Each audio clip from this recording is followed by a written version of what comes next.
오늘 말씀해 보면 예루살렘에 입성하시는 예수님을 향해서 무리가 환호하는 모습을 보게 됩니다. 우리 마태복음 21장 9절을 같이 한번 읽어볼까요? 시작. 앞에서 가고 뒤에서 따르는 무리가 소리 높여 이르되 호산나 다윗의 자손이여 찬송하리로다. 주의 이름으로 오시는 이여 가장 높은 곳에서 호산나 하더라. 예수님께서 예루살렘에 입성하실 때 많은 무리가 예수님께 나와서 호산나라고 반복적으로 외치면서 다윗의 자손이여 라고 하면서 예수님을 향해 칭송하는, 예수님을 향해 환호하는 모습을 보게 됩니다. 예루살렘 도성의 많은 무리들이 예수님을 바라보면서 열정적으로 환호하면서 환영하고 있는 것이죠. 이들의 고백을 보면 이 호산나라는 이 외침을 반복하고 있고 또 예수님을 향해서 다윗의 자손이여라는 이 언약적 호칭을 고백하고 있는 모습을 보게 되는 것입니다. 이랬던 이들이 나중에 어떻게 이 모습들이 변하는지 한번 봅시다. 마태복음 27장 22에서 23절 제가 읽어볼게요. 빌라도가 이르되 그러면 그리스도라 하는 예수를 내가 어떻게 하랴? 그들이 다 이르되 십자가에 못 박아야 하겠나이다. 빌라도가 이르되 어찌 미냐? 무슨 악한 일을 하였느냐?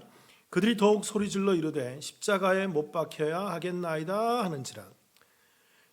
마태복음 21장에서 예수님을 열렬히 환호했던, 또 예수님을 열렬히 환호했던 그 예루살렘의 무리들이 마태복음 27장 동일한 예루살렘에서 그때 그 무리가 예수님을 십자가에 못 박아야 한다라고 소리치고 있는 것이죠.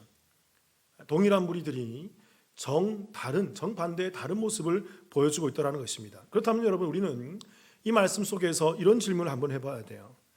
그때 예수님을 환영했던 그 무리가 호산나 다윗의 자손이여 라는 이 고백을 했던 이 무리들이 고백했던 이 고백이 과연 어떤 고백이었기에, 이들이 고백했던 것이 과연 무엇이었기에 오늘 이들이 이렇게 왜곡된 모습을, 정형상반된 모습을 우리 가운데 보여주고 있는가라는 이 질문을 해봐야 한다는 것입니다. 오늘 예루살렘에 외쳐진 이 외침이 어떤 의미가 있을까요? 첫 번째는 왜곡된 환대라는 것입니다. 마태복음 21장 8절을 제가 읽어볼게요. 무리의 다수는 그들의 겉옷을 길에 펴고 다른 이들은 나뭇가지를 베어 길에 펴고. 예수님께서 예루살렘에 입성하실 때 많은 무리가 두 가지 행동을 보입니다. 첫 번째는 겉옷을 벗어서 길에 펴는 모습을 보입니다. 그 두 번째는 나뭇가지를 베어서 역시 길에 펴는 모습을 보이고 있는 것입니다. 겉옷을 펴서 길에 펴고 나뭇가지를 베어서 이 길에 펴는 이 모습은요, 단순한 그런 모습이 아니에요. 이 모습은 왕을 맞이할 때 보여주는 모습이라는 것입니다. 하나의 의식과도 같은 거예요. 구약에 보면 이 이스라엘이 그 예후라는 사람이 왕으로 등극해서 이스라엘 앞에 예루살렘으로 나아올 때 그때 많은 무리들이 겉옷을 펼쳐서 예후 앞에 깔아주는 장면이 나옵니다. 그때 이들의 고백은 무엇이냐면 왕 앞에서 나는 낮은 자이고 당신이 나를 다스리는 왕이십니다. 나의 통치자이십니다라는 그 고백 가운데에서 이 겉옷을 깔아주는 모습을 행하고 있다는 거죠. 이스라엘 백성들이, 유대인들이 겉옷이 매우 중요하잖아요. 통옷이었잖아요. 그리고 또 나뭇가지는 이건 종려나무를 의미하는 것인데 이 종려나무를 베어서 흔들고 깔아주는 이 모습은 이스라엘 절기 가운데 하누카라는 절기와 좀 연관이 있습니다. 하누카라는 것은, 이 말은 자체는 봉헌, 헌당을 의미하는 것인데 주전 2세기경에 예수님께서 오시기 약 2세기 전에 셀류코스 왕조의 왕이었던 안티오쿠스 4세인 에피파네스가 이스라엘을 다 점령하고 예루살렘을 점령한 후에 예루살렘 성전을 더럽히는 행위를 했어요. 두 가지를 했습니다. 대표적으로 첫 번째는 이스라엘 백성들이 가장 싫어하는 돼지, 이 돼지의 피를 뽑아서 예루살렘 성전 안에다가 돼지 피를 확 뿌려버리는 거예요. 온 이 예루살렘 성전을 돼지 피로 도배시켜버리는 것입니다. 그리고 이 사람은 여기서 끝나는 것이 아니라 그 이스라엘 성전의 재단에다가 제우스 신상을 딱 세워서 그 성전의 딱 가장 중심에 세우고 있더라는 것입니다. 그래서 이 예루살렘 성전을 완전히 더럽히는 그런 모습을 보이는 거죠. 이에 격분했던 유대인 중에 마카비우스와 그의 형제들이 마카비 혁명이라는 걸 일으켜서 이 에피파네스와 전쟁하게 되고 결국은 승리하게 되는 것입니다. 그래서 이스라엘 탈환하고 예루살렘 성전을 탈환해서 다시 성전을 정화하고 깨끗이 한 다음에 하나님께 이 성전을 봉헌한 이것을 하누카라 그래요. 그래서 이 하누카, 이것을 신약 성경에서 뭐라고 표현하고 있냐면 수전절이라고 표현합니다. 수전, 말 그대로 한자잖아요. 수전, 성전을 수리한다. 수전절. 그래서 이 마카비 혁명에서 승리한 이 마카비우스와 그 사람들이 개선 장군으로 예루살렘에 입성하게 될 때 이 예루살렘의 이 장면을 기록했던 마카비아서라는 그 기록에 보면 이런 말씀이 있어요. 이런 기록이 있어요. 많은 무리가 종려나무를 흔들며 그를 맞이했다라고 기록하고 있습니다. 그러니까 여러분, 종려나무를 흔들며 그를 맞이했다라는 것은 뭐냐면, 또 구약에도 그런 모습이 나오는데 그 모습이 뭐냐면 왕을 맞이하는 하나의 의식과 같은 모습이에요. 왕을 맞이하고 그 대적들로부터 우리를 구원해 준 그 왕이 나의 주이고 그 왕에게 영광스러운 모습을 돌려주기 위한 그러한 의식이 바로 종려나무를 흔들고 종려나무를 베어서 깔아주는 그 모습이라는 것입니다. 그러니까 여러분, 이 겉옷을 펴고 그 종려나무를 펼쳐주는 것은 매우 분명한 의미가 있는 것입니다. 이스라엘은 지금 예수님을 누구로 보고 있는 거예요? 예수님을 왕으로 맞이하는 거예요. 예수님이 바로 이 이스라엘의 왕, 유대인의 왕으로 오셨습니다라는 것을 고백하는 것이 바로 이 겉옷을 벗고 종려나무를 흔들며 깔아주는 모습이라는 것입니다. 당신이 바로 그 예후와 같이, 그 마카비와 같이 우리를 이렇게 세워서 이스라엘의 강력함을 드러낼 유대인의 왕, 이스라엘의 왕, 이 유대를 회복시킬 그 왕으로 이 땅에 오셨음을 이들이 환영하며 그 환영과 환호 가운데에서 예수님을 맞이하고 있다는 것입니다. 그러니까 여러분, 이들은 예수님을 어떻게 환영하냐면요, 예수님이 바로 이 로마를 전복시키고 이 억압 가운데 있는 유대인들을 다시 회복시켜주는 강력한 왕권을 가진 그런 왕으로 이 땅에 오셨음을 맞이하고 환영하며 환대하고 있다는 것입니다. 이들은 철저히 예수님을 정치적인 왕으로 보고 있는 거예요. 그러나 여러분, 잘 알아야 합니다. 예수님은 이 땅에 로마를 정복하러 오지 않았어요. 예수님이 이 땅에 경제적 대국을 만들어주기로 오지 않았어요. 예수님은 이 땅에 그 세상의 부와 세상의 그런 권력을 휘둘기 위해서 이 땅에 오지 않았단 말입니다. 예수님은 우리들의 병치유를 위해서 온 것도 아니고, 예수님은 우리들의 형편을 나토록 해주기 위해서 온 것도 아니고, 예수님은 우리의 기복과 우리의 안녕과 우리의 안위를 위해서 이 땅에 바벨탑을 쌓고 이 땅에 그 영원한 천국을 위해서 우리 가운데 온 분이 아니라는 것입니다. 예수님은 어떻게 오셨어요? 예수님은 철저히 죄를 무너뜨리려 오셨어요. 예수님은 철저히 이 땅 가운데 구원을 성취하기 하기 위해서 이 땅 가운데 오셨다는 것입니다. 그래서 한 주석가가 이 말씀 가운데 다음과 같은 그런 주석을 해놨습니다. 자, 읽어드릴게요. 이 무리는 메시아는 알았지만 그들이 만들어낸 메시아를 환영한 것이다. 그렇게 이들은 진정한 메시아를 맞이할 준비가 되어 있지 않았다. 무슨 말입니까? 이들은 예수님을 환영했고 예수님을 알았고 예수님을 향해서 환대했지만 여러분, 그것은 진정한 환영이 아니라는 거예요. 예수님에 대해서 잘 알지 못하는 환영이라는 것입니다. 예수님을 전혀 오해하고 정치적인 메시아로, 부강병의 메시아로, 나의 그런 안위와 평안을 위한 메시아로 그렇게 이해하고 그를 환호했다는 것입니다. 왜곡된 신앙이라는 거예요. 오늘 말씀 앞에서 우리는 스스로 한번 자문해 보아야 됩니다. 우리 또한 이런 질문을 해보아야 돼요. 나는 과연 어떤 예수님을 환영하고 있는가? 나는 과연 어떤 예수님을 믿고 있는가? 내가 만나고 내가 믿고 있는 예수님이 누구인가를 우리는 질문해 봐야 돼요. 내가 만들어낸 예수님은 아닙니까? 이 땅의 부국강병과 이 땅의 경제대국을 위해서, 이 땅의 나의 만족과 유익을 위해서 내게 필요한 그런 분으로 이해하고 있지는 않나요? 나의 문제를 해결하기 위한 그런 예수님으로 환영하고 있지는 않습니까? 왜곡된 신앙이에요. 오늘 예루살렘의 외침이 무엇일까요? 두 번째는 이런 겁니다. 왜곡된 외침입니다. 마태복음 21장 9절을 제가 읽어볼게요. 보세요. 앞에서 가고 뒤에서 따르는 무리가 소리 높여 이르되 호산나 다윗의 자손이여 찬송하리로다. 주의 이름으로 오시는 이여 가장 높은 곳에서 호산나 하더라. 예루살렘의 무리가 두 가지 호칭을 사용하고 있다고 그랬죠. 첫 번째는 호산나라는 이 호칭을 사용하고 있고, 두 번째는 이 다윗의 자손이여라는 이 호칭을 사용하고 있다는 것입니다. 근데 여러분 잘 보시면 이 두 호칭이 다 왜곡되게 그들이 고백하고 있는 호칭이라는 것입니다. 첫 번째, 이 예루살렘에 입성하는 예수님을 향해 이 무리들이 호산나라고 하면서 반복하면서 호산나를 거듭 외치고 있는데, 이 호산나라는 말은 히브리어로 이게 호산나가 이런 뜻이 이런 의미가 되는 것입니다. 이 말은 호시아나, 이것은 호시아나 합성어예요.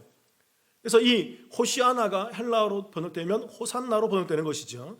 그래서 이 호시아나, 히브리어로 호시아나라는 이 말은 지금 구원하소서라는 그런 기원과 간구와 기도와 소망을 담아내고 있는 표현이라는 거예요. 이스라엘 백성들이 죄 가운데 빠졌기 때문에 구약에 보면, 그래서 이들이 죄 가운데에서 그런 어려움과 하나님의 진노를 사서 하나님과 멀어지고 하나님과 단절된 그런 삶을 살고 있기 때문에 이들이 죄 가운데서 신음하며, 이들이 죄 가운데서 신원하며, 이들이 죄 가운데서 하나님을 향해 탄원하며 하나님이여 우리를 회복해 주옵소서, 하나님이여 우리를 구원해 주옵소서, 이 죄를 멀리하시고 우리를 하나님의 자녀 삼아주시고 우리가 다시 하나님 앞에서 관계가 회복될 수 있도록 우리를 구원하소서라는 그런 기도의 의미가 바로 이 호시아나, 호산나라는 의미라는 것입니다. 그런데 이 무리가 외치는, 오늘 이 무리가 외치는 호산나라는 이 외침은 이 기도의 의미가 아니라 이것은 하나의 구호고 하나의 슬로건이며 하나의 선언의 외침을 하고 있는 거예요. 무엇일까요? 이제 왕이 왔습니다. 이제 정치적인 왕이 왔습니다. 이스라엘은 그렇게 이해하고 있는 거예요. 이제 이 땅에 메시아가 와서 우리가 로마를 전복하고 로마를 이겨내고 로마가 우리에게 굴복당하고 우리가 이제 이 땅에 부강병한 그런 아주 위대한 왕으로 이 땅에 오신 분으로 말미암아 위대한 국가가 될 거야. 다윗과 같이 위대한 국가가 될 거야. 그러면서 그런 행정적이고 그런 정치적이며 그런 경제적 부강병을 이룩하는 그런 왕으로 이해하면서 호산나를 외치고 있다는 것입니다. 기도와 구원에 대한 기도와 간구와 신원이 아니라 그들은 그냥 슬로건으로, 그냥 구호로, 그냥 선언으로 외치고 있다는 거예요. 똑같은 말이지만 그들이 담아내고 있는 그 중심은 전혀 다른 의미라는 거예요. 예를 들면 이런 겁니다, 여러분. 우리가 성경의 용어 중에 자주 쓰는 말 중에 할렐루야라는 단어를 많이 씁니다. 할렐루야 뜻이 뭡니까? 여호와를 찬양하라, 하나님을 찬양하라는 말입니다. 이 말은 하나님을 찬양하는 우리의 간구와 하나님의 찬양에 대한 우리의 신원의 모습을 보인 거죠. 너희 백성들아 구원을 하신 그 이 땅을 구원해내신 하나님을 찬양하라, 우리의 왕 되시는 왕이신 하나님을 찬양하라. 그런 구원에 대한 하나님의 위대하심에 대한 그 간구와 기도에 대한 의미가 있는데, 오늘날 이 할렐루야가 조금 왜곡되어서 우리의 그 찬양을 위한, 또 우리의 감정의 고조를 위한 추임새로 쓰는 경우가 많다는 것입니다.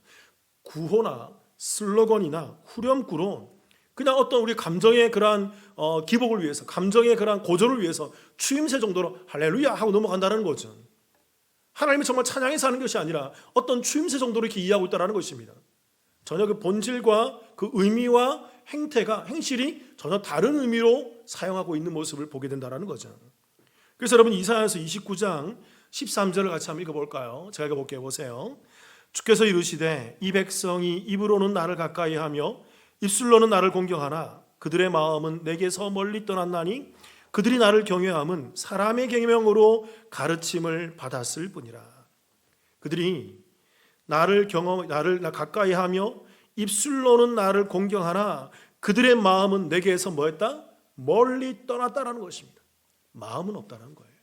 중심은 없고 그냥 입술만 딸싹딸싹거리면서 입술로만 하나님을 가까이하며 입술로는 하나님을 경배한다고 얘기하고 입술로는 하나님을 공경한다고 말한다는 것입니다. 그러나 그들의 이 경외함은 사람의 계명으로 가르침을 받을 뿐이라, 그저 이 땅의 윤리 도덕적인 개념 가운데에서, 사람의 가르침 가운데에서 얘기하는 행위주의의 신앙에 빠져 있다는 것입니다.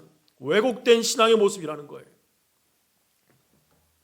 하나님에 대한 제대로 된 안과 하나님에 대한 제대로 된 신앙이 없이 그 은혜로 말미암는 그 믿음이나 그 은혜가 없는 상태에서 그냥 입술로만 하나님을 공경하고 입술로만 하나님을 찬양하고 있더라는 것입니다. 그래서 하나님은 이것을 기뻐하지 않는다는 거예요. 은혜가 없는 상태에서, 은혜가 뭔지 모르는 상태에서 그저 사람의 계명으로 행하고만 있음을, 행위만 하고 있음을 지적하는 말이라는 것이죠. 특별히 우리가 하나님을 찬양할 때 이런 모습을 좀 조심해야 돼요. 우리가 하나님을 찬양할 때 감정적으로 드리는 것, 우리 은혜의 근거에서, 구원의 근거에서, 하나님과 나의 그런 구원과 그 은혜의 근거에서 하나님을 찬양하고 하나님께 영광 돌리는 것이 아니라 그냥 감정적으로, 찬양이 좋으면 감정에 취해서 막 찬양하고, 감정이 뭔가 와닿지 않으면 그냥 찬양도 흐지부지 해버리는 그런 것들을 조심해야 됩니다. 왜곡된 신앙인 거예요. 그리고 이 두 번째로 이들이 외치는 이 다윗의 자손이여라는 이 외침도 마찬가지입니다. 예루살렘의 무리들은 다윗의 자손이여라고 외치지만 이 말은 언약의 후손, 여자의 후손으로서의 다윗의 자손이 아니라는 것입니다. 이들의 외침은 다윗의 자손, 무슨 말입니까? 다윗처럼 그 부국강병을 이루어줄 정치적인 메시아, 다윗처럼 우리나라를 그렇게 부국강병으로 만들어주고 우리나라를 경제대국으로 만들어주며 모든 나라 위에 뛰어난 민족으로 만들어줄 그런 부국강병을 이룰 수 있는 그런 정치적이고 경제적인 그 완성형인 그 다윗을 고민하고 다윗을 추구하는 그 신앙 가운데서 다윗의 자손을 외치고 있다는 거예요. 왜곡된 신앙이에요. 언약의 자손으로서의 다윗의 자손이 아니라 여자의 후손으로 오는 그 구속사적인 언약 가운데 오는 다윗의 자손이 아니라 이 땅의 기복을 추구하고 이 땅의 만족을 추구하는 다윗의 자손을 외치다라는 것입니다. 그래서 여러분, 우리가 지난번에 나눴지만 마태복음 20장에 보면 두 맹인이 나와서 예수님을 향해서 다윗의 자손이여 라고 동일하게 반복하는 모습을 발견하게 됩니다. 이들의 외침은 뭘까요? 이들은 예수님께 나와서 주여라고 외치면서 나를 불쌍히 여기소서라 하면서 그 긍휼과 자비와 은혜를 구하면서 메시아에 대한 그 구약적인 올바른 이해 가운데에서 다윗의 자손을 외쳤다라는 것입니다. 그랬을 때 여러분, 그들이 눈에 뜨게 되었을 때 이제 내가 눈 떴구나 만족하면서 돌아간 게 아니라 눈이 뜨게 되었을 때 예수님이 올라가는 그 십자가의 길, 예수님이 올라가는 그 예루살렘의 길, 예수님이 올라가는 그 골고다의 길을 따라가는 제자로서 자발적 순종하는 모습이 나오더라는 거예요. 그게 온전한 신앙 고백이에요. 그런데 오늘 이 예루살렘의 무리가 외치는 다윗의 자손은 뭘까요? 이들의 외침은 정치적인 메시아예요. 세상의 기복을 추구하는 메시아예요. 나의 만족과 유익을 위한 그런 다윗의 자손인 것입니다. 그래서 이들이 그 다윗의 모습이 예수님께 보여지지 않을 채 되자, 그 다윗의 모습이 예수님께 나타나지 않게 되자 이들이 어떻게 하는 것입니까? 마태복음 27장에서 예수님을 십자가에 못 박아라, 십자가에 못 박아라 그러면서 예수님을 죽이는 모습으로 나타나더라는 거예요. 똑같은 고백이지만 결과가 달라요. 똑같은 입술의 고백이지만 여러분, 행위와 열매가 다르게 나타나는 거예요. 예루살렘의 무리는 왕으로서의 메시아, 그 정치적인 메시아, 경제적 부국강병을 이루는 그런 메시아, 자신의 소원을 들어주는 그런 메시아를 추구하고 기대했다는 것입니다. 그러나 예수님께서는 오늘 어떤 모습으로 예루살렘에 입성하고 있습니까? 오늘 말씀 21장 6절 7절을 제가 읽어보겠습니다. 제자들이 가서 예수께서 명하신 대로 하여 나귀와 나귀 새끼를 끌고 와서 자기들의 버섯을 그 위에 얹음에 예수께서 그 위에 타시니. 여러분, 잘 알아야 합니다. 여러분, 예수님께서는 개선 장군이 되어서 백마를 타고 예루살렘 성을 입성하는 게 아니에요. 예수님은 백마를 타고 말을 타고 아주 영광스럽게 예루살렘 앞에 나와서 예루살렘 성을 입성하는 모습이 아니라는 것입니다. 성경에 보면 그 예수님께서 이 땅에 백마를 타시고 오실 때가 있어요. 근데 그때가 언제죠? 계시록에 보면 예수님께서 이 땅의 재림의 주, 만유의 주, 세상의 심판의 주, 만왕의 왕으로 등극하실 때, 그 재림주로 오실 때 이 땅에 백마를 타고 오신다고 되어 있습니다. 그러나 예수님의 초림은, 예수님이 이 땅에 오시는 그 모습은 뭡니까? 백마가 아니라 나귀를 타는 그 모습으로 입성하고 있다는 것입니다. 나귀가 의미하는 게 뭘까요, 여러분? 왜 나귀를 타고 올까요? 그게 스가랴서 9장 9절에 그 의미를 설명해 놓았어요. 제가 읽어보겠습니다. 시온에 따라 크게 기뻐할지어다. 예루살렘에 따라 즐거이 부를지어다. 보라, 내 왕이 내게 임하시나니 그는 공의로우시며 구원을 베푸시며 겸손하여서 나귀를 타시나니 나귀의 작은 것 곧 나귀 새끼니라. 그 메시아가 우리 가운데 오게 되는데, 그 왕으로서 우리 가운데 오게 되는데, 그 왕은, 그 메시아는 세 가지입니다. 그는 공의로우시며 구원을 베푸시며 겸손하여서 나귀를 탄다라는 거예요. 나귀를 타는 게 앞에 세 가지와 연관이 있다는 것입니다. 이 세 가지 때문에 나귀 타는 모습이 보여요. 그럼 여러분, 공의롭다는 말이 뭘까요, 여러분? 공의는, 우리 수요일 날 오신 분들은 잘 이해하겠지만, 공의는 꼭, 하나님의 공의는 죄와 연관이 있어요. 하나님의 공의는 죄가 사해져야 되는 것입니다. 그래서 죄가 해결되어야만 하나님의 공의가 온전히 실현되는 거예요. 그래서 이 죄를 심판하시고 죄를 사하시는 그 일들을 진행하시는 것입니다. 또 두 번째, 이 구원을 베푸시며, 구원도 무엇과 연관이 되어 있습니까? 구원도 죄와 연관이 되어 있는 거예요. 이 죄에서 건져내고 죄 가운데 있는 백성들을 하나님의 자녀 삼아주시는 것, 이게 바로 구원이라는 것입니다. 또 세 번째, 그는 겸손하여서, 겸손이란 말이 히브리어로 이 단어가 아니란 말입니다. 이 단어는 가난한, 고통스러운, 비참한 그런 의미가 되어 있어요. 질문 드려볼게요, 여러분. 왜 이스라엘의 왕으로 오시는 메시아께서 고통스럽고 비참하게 오신 걸까요? 왜 가난한 모습으로 오신 걸까요? 왜 이런 어려운 모습으로 우리 가운데 오신 걸까요? 무엇 때문에? 우리의 죄를 해결하기 위해서. 그래서 우리 인간의 몸을 입고 오시고, 우리 인간의 타락한 모습으로, 우리 인간의 죄된 모습으로, 우리 인간의 연약한 모습으로 그 비참의 모습을 입고 이 땅 가운데 죄의 문제를 해결하기 위해서 그렇게 오셨다라는 것입니다. 그래서 그 고난과 그 대속의 잔을 마시고 그렇게 낮아지시고 비참하게 우리 대신 그 모든 죄를 안고 이 땅 가운데 죽으시는 거예요. 그게 여러분 겸손인 거예요. 그게 여러분 구원인 거예요. 그게 바로 공인 거예요. 그래서 이 겸손과 공의와 이 구원을 나타내기 위해서 예수님께서는 이 땅에 나귀 타고 오시고 나귀 새끼를 타고 오시는 분으로 묘사되어 있다는 것입니다. 여러분, 구약에서 나귀는 평화의 상징이에요. 누군가가 나귀를 타고 왔다 그러면 그 사람은 평화를 이 땅 가운데 주러 오신 분이 바로 나귀 타기 오는 자의, 나귀를 타고 오는 자의 모습이라는 것입니다. 평화, 샬롬을 주는 자가 바로 나귀를 타고 온다는 것입니다. 여러분, 예수님께서 이 땅 가운데 오셔서 그 죄의 문제를 해결해 주는 것이 바로 하나님과 우리 사이에 막힌 담을 허물어주는 그 샬롬, 그 에이레네, 그 평화를 우리 가운데 이어주는, 그 평화를 우리 가운데 주는, 그 구원의 완성을 우리 가운데 주는 그 모습으로 우리 가운데 오게 되었다는 것입니다. 그래서 여러분, 예수님으로 인해서 우리와 하나님의 관계가 화평케 되는 거예요. 우리와 하나님의 관계가 평강이 되는 거예요. 우리와 하나님의 관계가 샬롬이 되는 거예요. 에이레네가 되는 거예요. 그래서 예수님을 구약에서 평강의 왕, 샬롬의 왕, 평화의 왕이라 부르는 것이고, 그래서 예수님께서 부활하신 후에 요한복음에 보면 그 제자들과 여인들과 그 도마를 찾아왔을 때 예수님께서 반복적으로 얘기하는 장면이 있어요. 뭐라고 외칩니까? 너희에게 평강이 있을지어다. 너희에게 평강이 있을지어다. 너희에게 평강이 있을지어다. 왜요? 이제 예수님을 통해서 그 하나님과 우리 관계에 끊어진 다리가 이어졌고 건널 수 없는 다리가 메꿔졌으며 하나님과 우리 사이에 화평케 되는 그 평강을 우리가 있게 되었거든요. 그래서 예수님이 나귀 타고 오시는 거예요. 백마 타고 오는 그런 분이 아니라 초림 때는, 나중에 재림 때는 심판의 주로 오기 때문에 왕 대신 왕의 그러한 권위를 가지고 백마 타고 오시지만,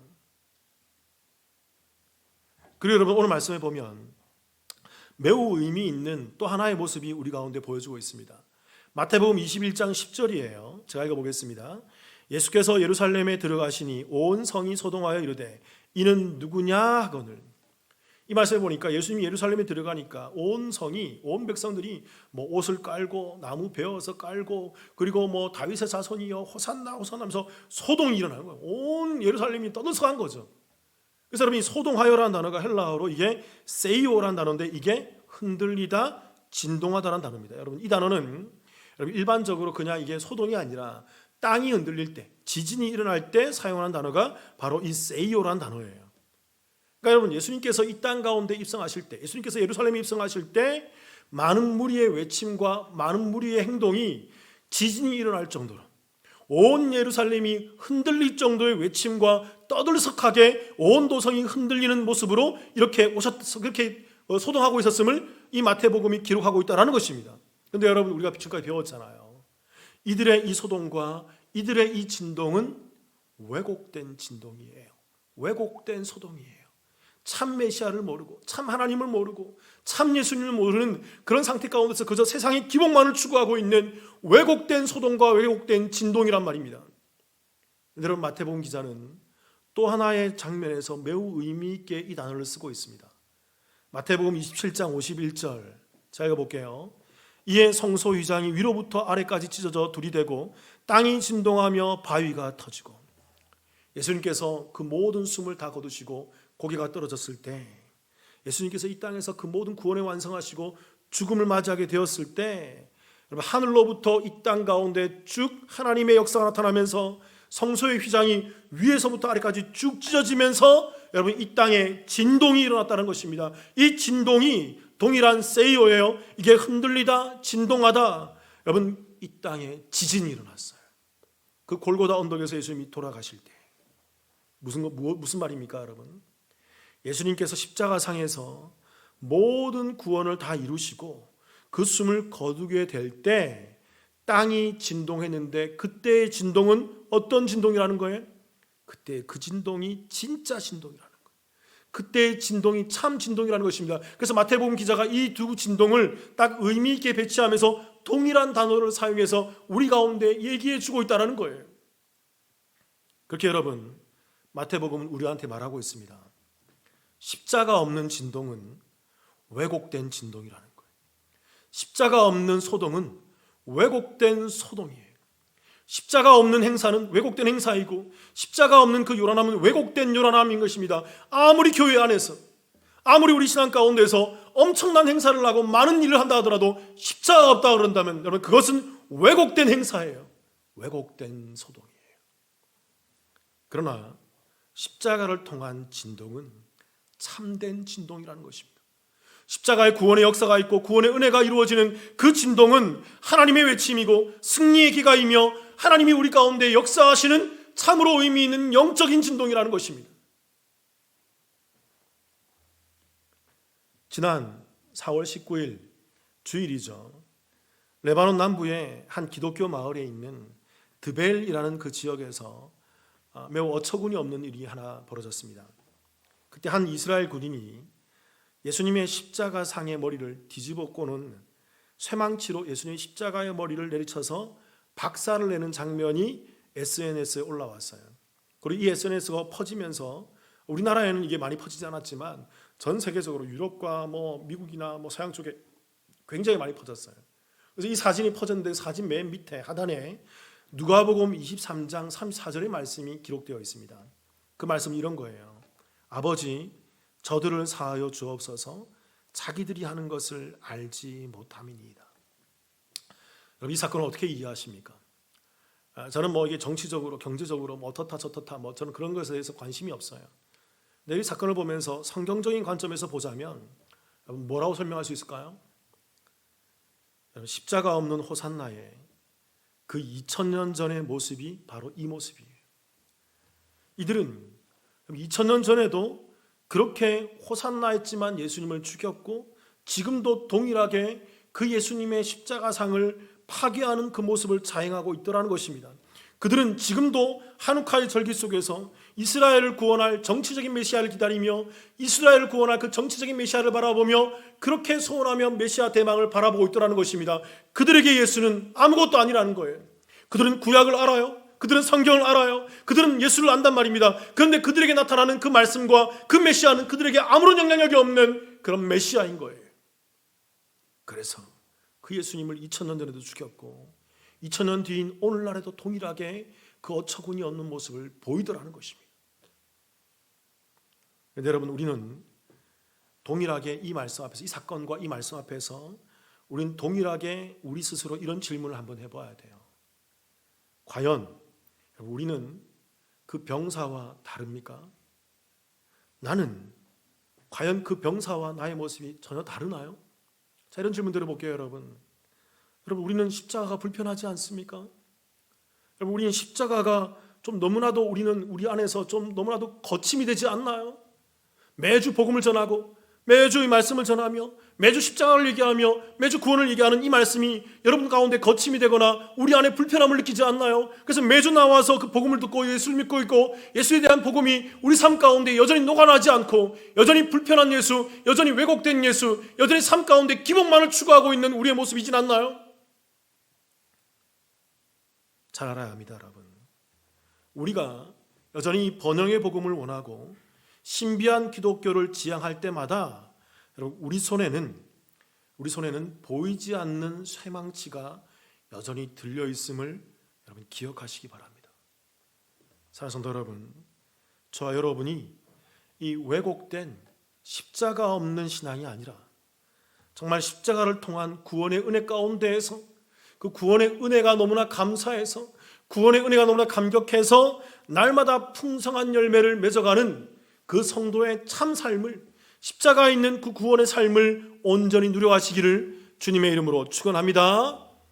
같이 한번 기도하시겠습니다.